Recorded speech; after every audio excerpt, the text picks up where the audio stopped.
Pawy on the Ranch, written by Lilla Szèkely, illustrated by Lilla Szèkely. Pawy arrives.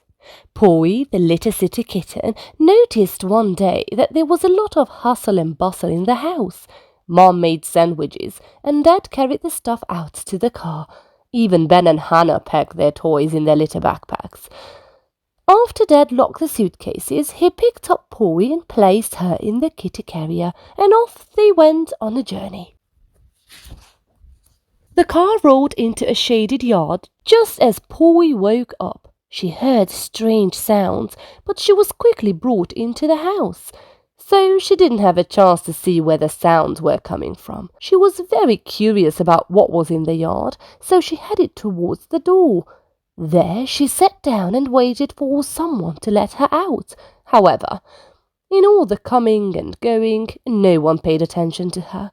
Mom and Dad unpacked their bags and greeted the hosts, while Ben and Hannah were already playing outside with the local kids Emesha and Akos. Pawy got tired of waiting, so she started meowing loudly, hoping to get outside. Mom carried her away from the door and placed a bowl of food in front of her, thinking she must be hungry. Pawy reluctantly ate a few bites, then she went back to the door and started meowing again. To make it clear what she wanted, she even placed her paw on the door. Now Dad went over to her. "We're not going outside, little kitty. You might get lost," he said, and took Pawy to the couch. Although the couch was very comfortable, Pawy definitely wanted to go outside. A gentle breeze tickled her whiskers. She turned towards where she felt the wind was blowing from and happily noticed that the window behind the curtains was open. She joyfully jumped over there, but her hope quickly faded, as there was a mosquito net on the window. In the last moment, she managed to cling to the curtains, at least avoiding a bump on her little nose. Swinging on the curtain, Pawy was starting to give up on her desire to get to the yard when the balcony door swung open. In a blink of an eye, Pawy was outside, but she didn't have time to look around because a dog resembling a black mop started barking. She got so scared that she ran as fast as her little legs could carry her. She ran until she couldn't hear the loud barking anymore. Exhausted from the big escape, she lay down to rest in the shade of a tree. She woke up to the sound of her growling stomach. She started heading back to the house, but couldn't remember which way to go. She looked around and spotted a giant black creature. She approached it for directions. "Hi, can you tell me how to get back to the house?" "No! Go straight until you reach that tall tree, then turn right," replied the horse. "Thank you. I'm very hungry. Can you give me something to eat?" Pawy asked. "Of course, gladly. Here's some hay. Eat as much as you like." "No," neighed the horse. Pawy took a nibble, but didn't find it particularly tasty, so she said her goodbyes and headed towards the house. However, following the horse's directions led her to the poultry yard. Finally, she discovered where the strange sounds she heard from the carrier were coming from. Pawy closely examined the birds. At home, she only encountered pigeons and the little neighbor boy's parrot. "Hello, I'm Pawy. Where can I find the house where the people live?" she asked. "Cock-a-doodle-doo, jump over the fence, then follow the path. It will lead you there," said the rooster. "Thank you. Can I maybe have some of your food too?" "Cluck, cluck. Yes, go ahead. Today's lunch is cornmeal," said the hen. "Eat, eat," quacked the ducks in unison. Pawy didn't like their food either, so she decided to take off. She regretted not eating enough of her delicious food before leaving. Sitting on the top of the fence to get a good look around and make sure the barking dog wasn't nearby, a tabby cat leapt up beside her. "I saw how scared you were of Shaggy earlier. Don't worry, he's just noisy, but he won't hurt us," said the other cat. I still wouldn't want to meet him again, Pawy replied. Then come with me, said Tabby, and they hopped from the fence to the walnut tree, from the walnut tree to the balcony railing, from the railing to the roof. On the roof, Tabby pushed a tile with his paw, and they were already inside the house. They went down to the kitchen, happily feasted, then lay down on the couch and peacefully took a nap. Pawy in the pasture. Pawy the grey kitten woke up well rested. She waited curiously for the chance to meet more exciting animals on the farm. After breakfast, she sat by the door, ready to slip out again when it opened. Dad came over and scolded her for sneaking out the day before, but to her surprise, he opened the door for her. Since you found your way back yesterday, you can go out again today, but be back for dinner, he said kindly. Pawy didn't need to be told twice. She quickly stepped outside, not wanting Dad to change his mind. She leapt onto the balcony railing, away from Shaggy the dog, to figure out which way to go. She spotted 5 cloud-like creatures at the edge of the estate and headed towards them. As she got closer, she saw that the animals were happily grazing in a fenced area. Next to them, the grass had grown tall, and amidst it, beautiful wildflowers released their fragrances. There were red poppies, white daisies, yellow dandelions, and blue cornflowers. Among the flowers, numerous tiny creatures were fluttering about, bees, butterflies, and ladybugs. Pawy was unsure whether to venture closer. She had a bad experience with bees before. Once one flew into the house, and after the cat tried to catch it, it stung her on the nose. Seeing that the bees were not paying attention to her, she eventually got closer. That's when she noticed that each of them had a small woven basket in their hands, and as they flew from flower to flower, they collected pollen in it. Buzz, buzz! Come here, this puppy has a lot of nectar, said one bumblebee to the others. Pawy's curiosity got the better of her, so she addressed them. What are you doing? She asked. We're collecting nectar to take the hive and make honey out of it. We live here at the edge of the field. Pawy got so immersed in watching the fluttering insects that she didn't notice the sheep coming closer to the edge of the pasture. When one of them started to bleed, Pawy jumped in fright. Now, she could only count 4 sheep. Moreover, 2 of them looked like they had lost their woolly sweaters. The 5th sheep arrived in the meantime, also with less wool. Bory, it's your turn, called one of the cloud-like companions, who then headed towards the pan. It's a lot cooler this way. I feel much better, she added. I liked my big woolly coat better, and besides, the grass tasted much better before those daisies showed up.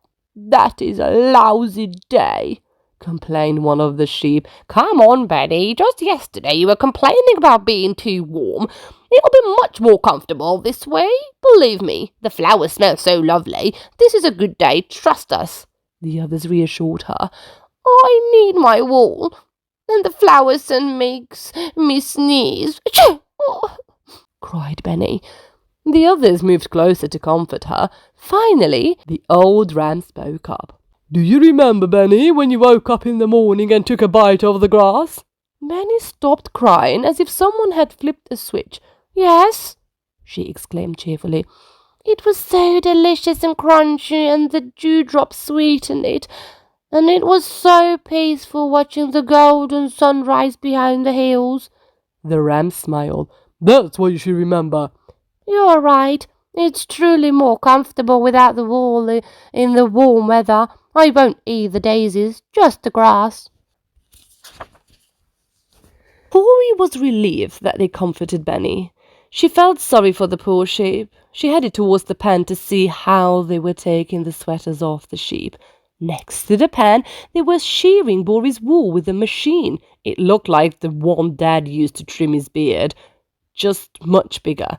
They piled the cut wool into a large heap and began loading it onto a small truck with sweaters and scarves painted on its side. In the pen, a mother sheep rested on fresh straw.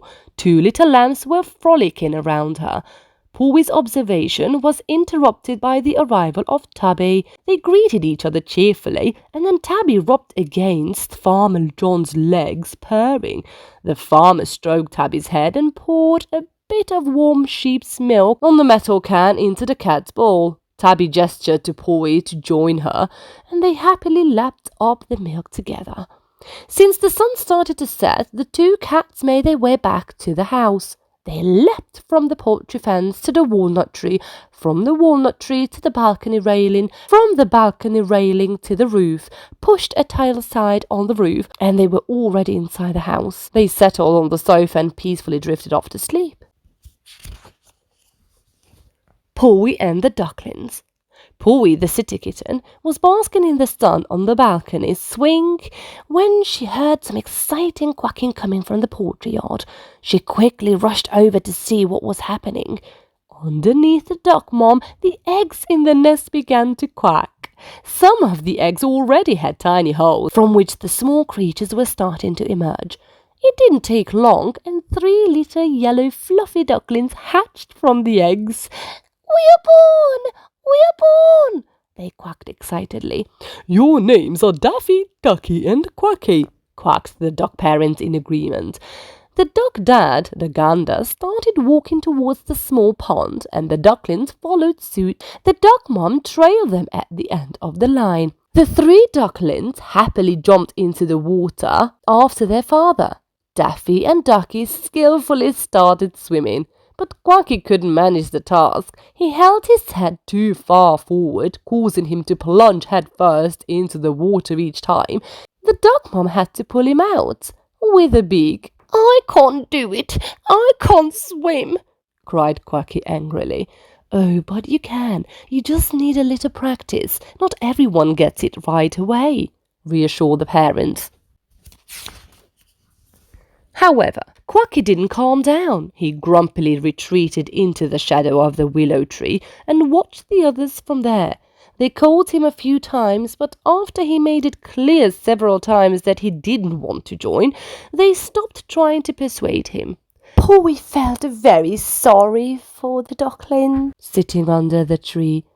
She crouched down beside him and said, "Hi, I'm Pawy. Let me tell you a story. When I was a kitten, I got a pink yarn ball as a gift. The neighbor's cat had a blue one. He played with it skillfully. I wanted to be just as good at it, but somehow I couldn't manage.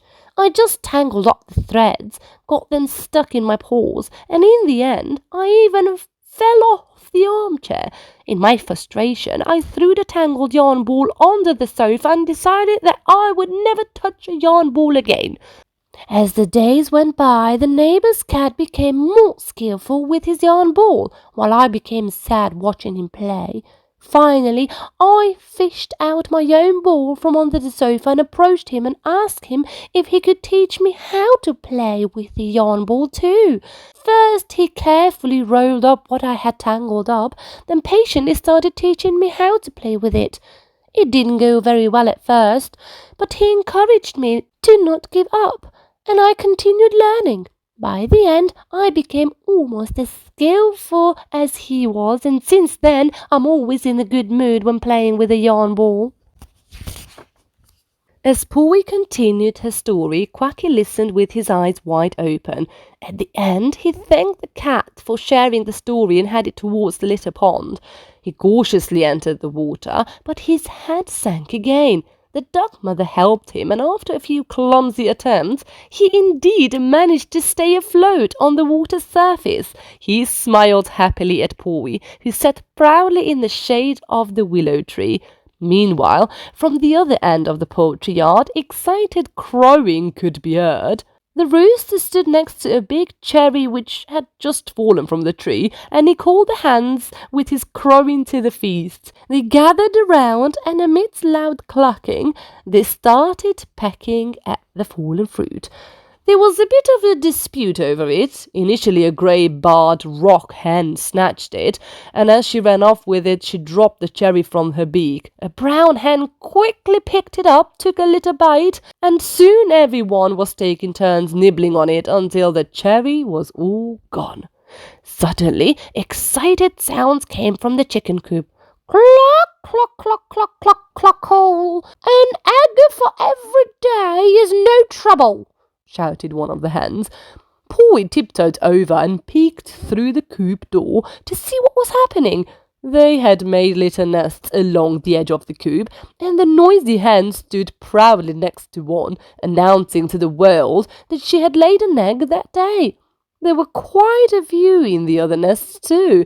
I guess the other hens laid them, thought Pawy. As she was looking around, the roof above the nest unexpectedly lifted, and Pawy saw the farmer and the 4 kids, Hannah, Ben, Emesha, and Ákos, as they gathered the eggs into their little baskets. They carried them into the house along with the farmer's wife. The grey cat dashed after them, curious to see what was happening with the eggs. They took the eggs straight into the kitchen and started cooking with them. The finished scrambled eggs were placed on the table, and everyone began to feast with delight. Mom, they're tastier than the ones at home, Hannah exclaimed between bites. Only a tiny bit of scrambled eggs remained on the plate. The farmer's wife put that little portion in Pawy's bowl, and she happily began to eat. She found the fried eggs very delicious too. Pawy and the piglets. There was pea stew for lunch on the farm. Pawy, the visiting city cat, watched as Hannah, Ben, Emesha, and Ákos picked peas in the vegetable garden. Afterward, they sat on the porch, and with the guidance of the farmer's wife, they together shelled the peas from their pods. Pawy was already looking forward to it because, surprisingly, despite being a cat, she loved pea stew. After eating, Mom always took care of the kids first, and only then she did go back to put away the dishes. During that time, the mischievous grey cat, when no one was looking, jumped onto the table and licked up the few bites of leftover stew from the plates. Everyone finished their lunch and went for a quiet rest as usual. You could still hear the children's steps on the stairs when Pawy was already lurking by the kitchen door. But oh no, what did she see? The farmer's wife scraped the remaining bits into a large yellow bucket, the same one they had used earlier for pea pods and onion peels, and headed out of the house with it. Pawy couldn't let this go, so she slipped out behind the farmer's wife through the door and started following her. She had become quite friendly with Shaggy, the black little puppy, in the past few days, so she didn't have to worry about being chased. The farmer's wife headed towards the chicken coop, but instead of entering through the gate, she continued on. There stood a low, half-open shed in a smaller yard, and loud snorts could be heard from within. Pawy jumped onto the fence surrounding the yard and sadly watched as the farmer's wife poured the contents of the bucket into a trough inside one of the sheds. 2 pink pigs and a peculiar creature immediately started feasting on it. The latter looked as if it were born out of love. The love between a pig and a sheep. It was as big as the other 2 piglets, but covered in light-coloured curly fur. Well, what kind of creature are you? asked Pawy, astonished. My name is Márton Mangalica, and I'm a kind of pig, chuckled the good-natured creature.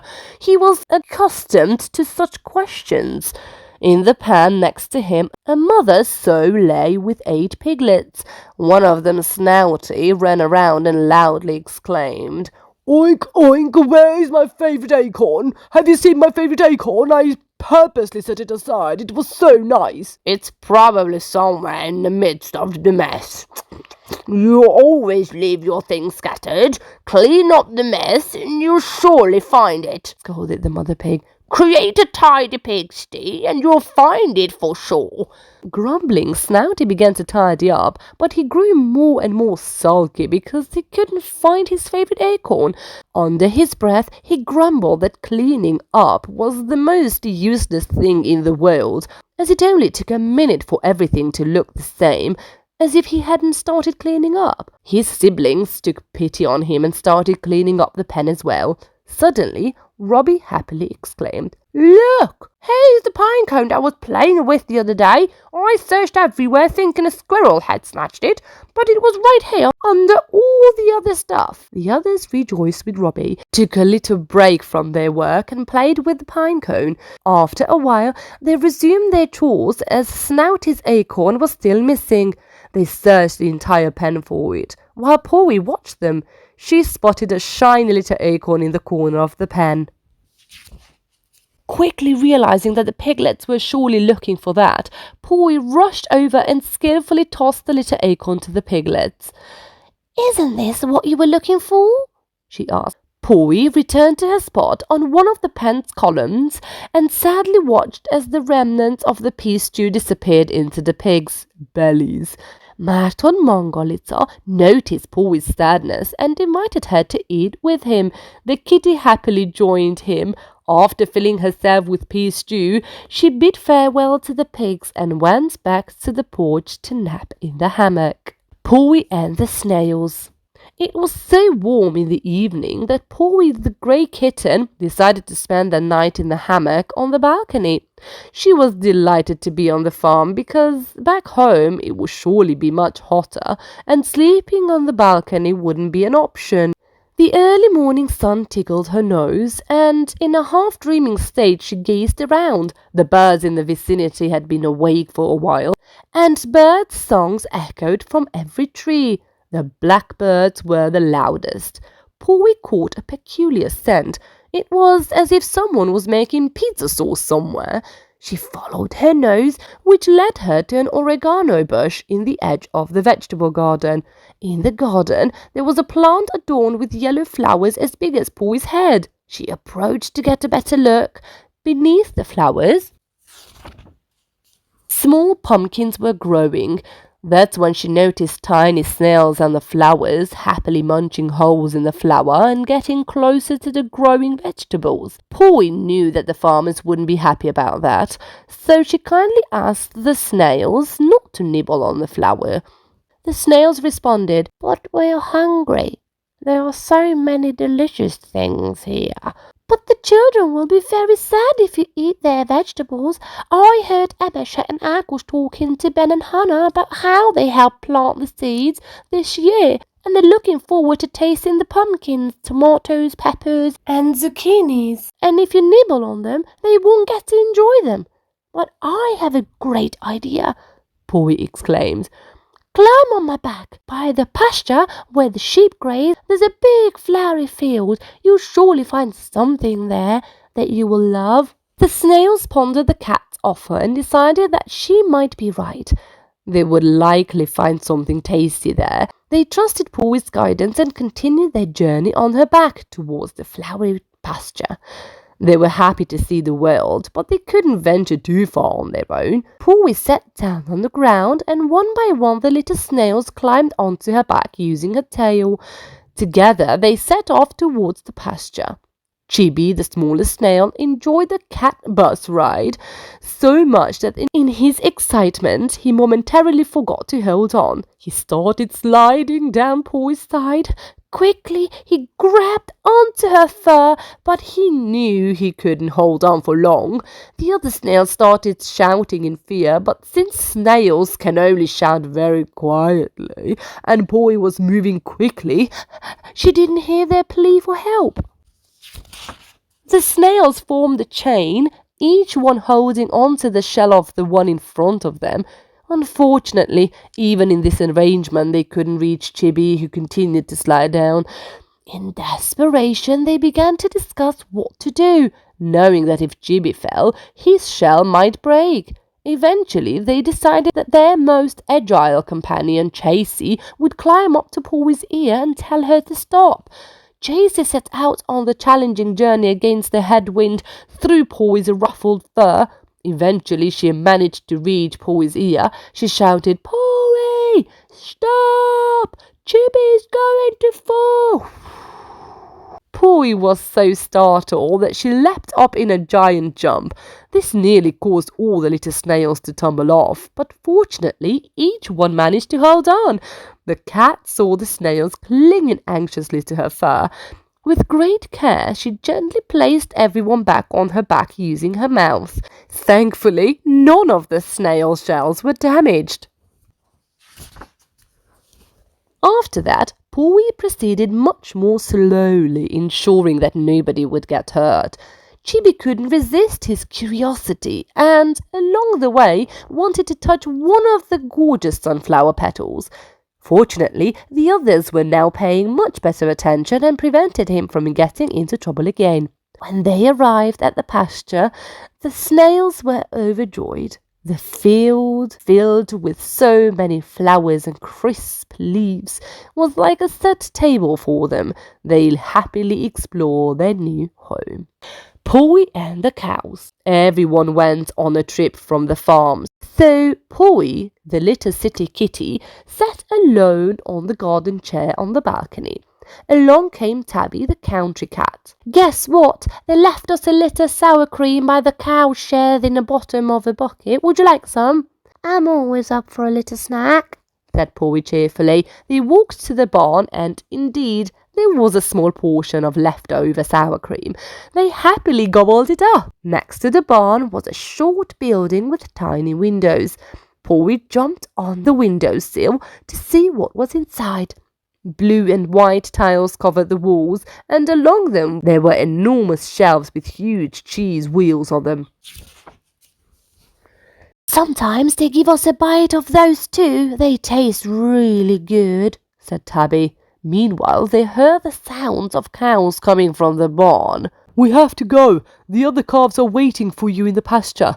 The goats gave them a head of cabbage, and they're going to play soccer with it." "Okay, I'll go right away. I just need to finish building the straw castle," said Milo, the brown spotty little calf. "I'm done already." And off he went towards the door.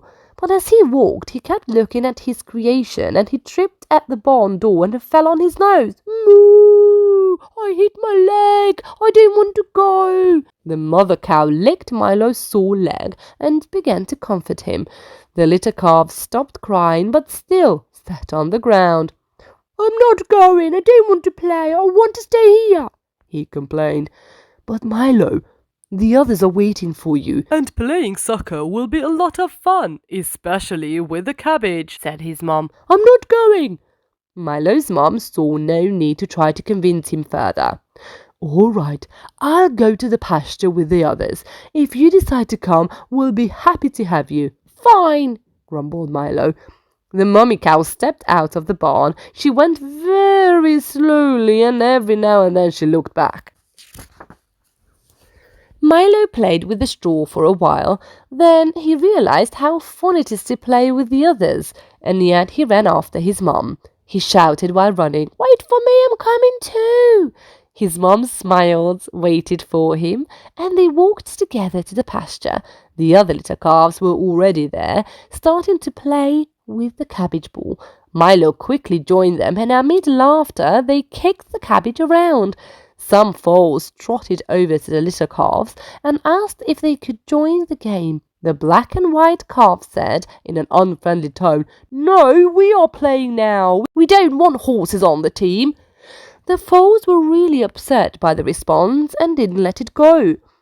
When the cabbage ball rolled close to them, they started kicking it to each other.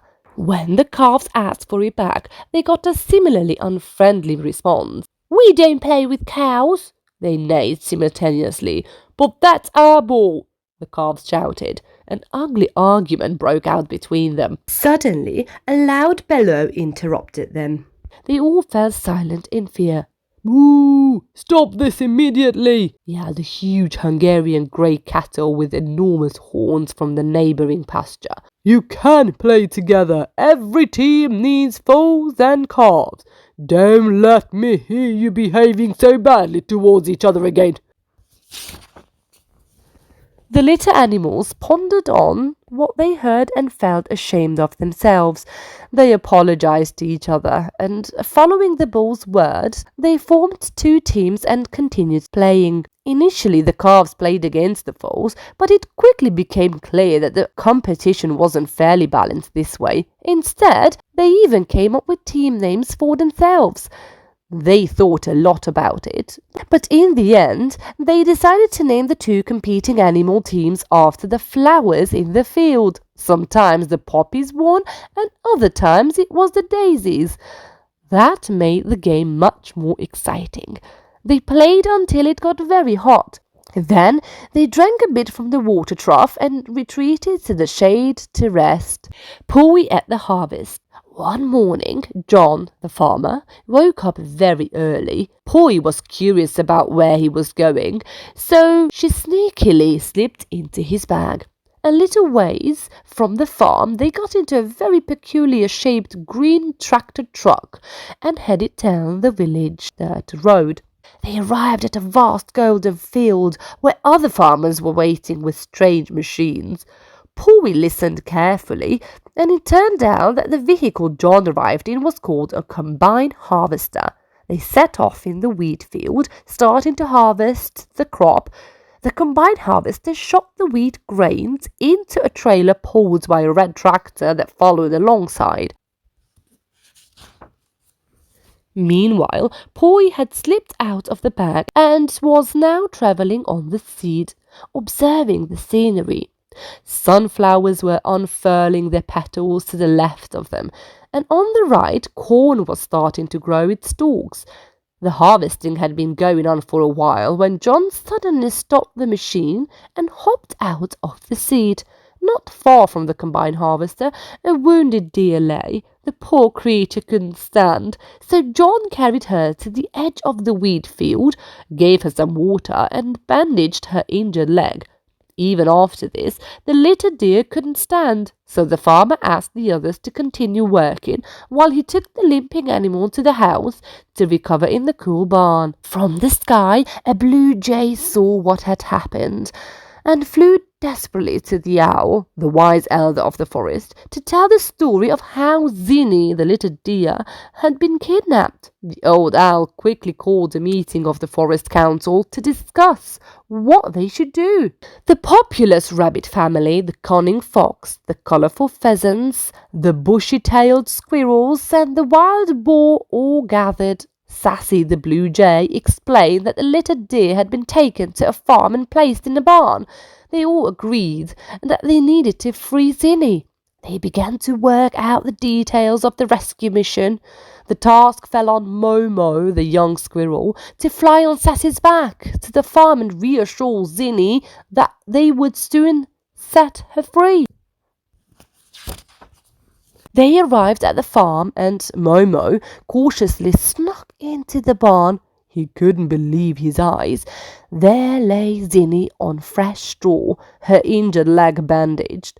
In front of her was a bowl of cool water, and she was nibbling on fragrant hay while chatting with the grey cat.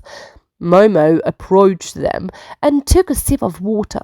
He told Zinny that the Forest Council was already working on her rescue, although he was a bit uncertain whether Sassy had been mistaken about the abduction.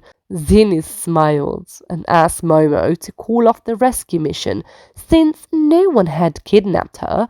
She said that the farmer promised her that as soon as she could stand, he would take her back to the edge of the forest where he found her. Momo rushed back to Sassy, and they quickly flew back to the forest to prevent the rescue mission. Zinny's leg healed quickly, so a few days later, John did indeed set out with her towards the edge of the forest. Pawy also joined them, as she had become great friends with the little deer. Where they had previously harvested wheat, tractors gathered once again.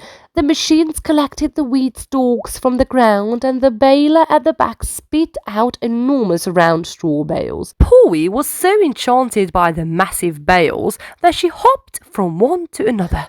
John escorted Zinny to the edge of the forest and bid her farewell. In gratitude, the little deer licked the farmer's hand. Pawy also said goodbye to her new friend. They agreed that the cat would visit the forest and Zinny would show her how exciting life really was there. By the time they returned to the farm, Pawy saw Dad carrying suitcases out of the house. He also brought a large basket filled with treats, jam, pickles, eggs, zucchinis, and apricots. When he spotted Pawy, he said, "Oh, it's great that you're here. Don't wander too far. We'll be heading home soon." Pawy was sad to leave the farm, but she was also a bit excited to sleep in her own basket at home again. She quickly said goodbye to the farm animals and went back to the balcony where Mom was waiting with the cat carrier. She climbed in and settled comfortably. The carrier swayed gently, just as pleasantly as before, and soon Pawy drifted off to sleep, half awake. She waved when she saw Tabby waving a white handkerchief from the roof. I hope you enjoyed this book. And don't forget, be good for Mommy and Daddy and subscribe. Bye bye.